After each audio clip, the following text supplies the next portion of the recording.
ரொம்ப கொண்டாடுறாங்கப்பா. இந்த பூண்டி கலைவாணன் என்ற ஒரு எம்எல்ஏ பேரவைத் தலைவர் இருக்கைக்கு பக்கத்துல போயிட்டு ஏதோ ஒரு பேசினார்ப்பா. நேற்று ஒரு மீம் பார்த்தேன்ப்பா, வீடியோ மீம். அவ்வளவு அழகா எடிட் பண்ணி போட்டிருக்காங்க. அது அப்படியே போடுங்க. அதை அவ்வளவு அழகா ஒரு ஏதோ கையாட்டி பேசுறாரு, ஒரு சினிமா டயலாக் எடுத்து அதுக்கு வச்சு அவ்வளவு அழகா இருக்கு. சுத்தமானதா இருந்தா உன் முண்டாடி தவிர வேற எந்த பொம்பளை தொடர்னு சொல்லி இந்த துண்டை தாண்டி சத்தியம் பண்ணியா பாப்பா, சத்தியம் பண்ணியா பாப்பா.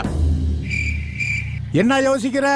நீ மட்டும் இல்ல, இங்க இருக்கிற எந்த ஆம்பளையாலும் தாண்ட முடியாது. நானே தாண்ட முடியாது. என்ன சக்கரை தாண்டியா? சக்கரையே சகா வாங்குறத பாரு.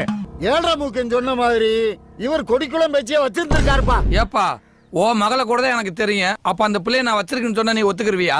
டேய் பிக்காலி பிள்ளை பார்த்து பேசுறா, பல்லக்கெல்லாம் கழட்டி போடுவேன். போயா போக்கவாயா? யார பாத்துல போக்கோ ஒன்ன அந்த வந்துருச்சுடா. இவனுங்களுக்கு போய் பஞ்சாயத்து பண்ணி தீர்ப்பு சொல்ல வந்த பாரு. இவர் போயிட்டா இருந்தா அந்த சுப்ரீம் கோர்ட் வழக்கு தீர்ப்பு சொல்ல முடியாது. சின்ன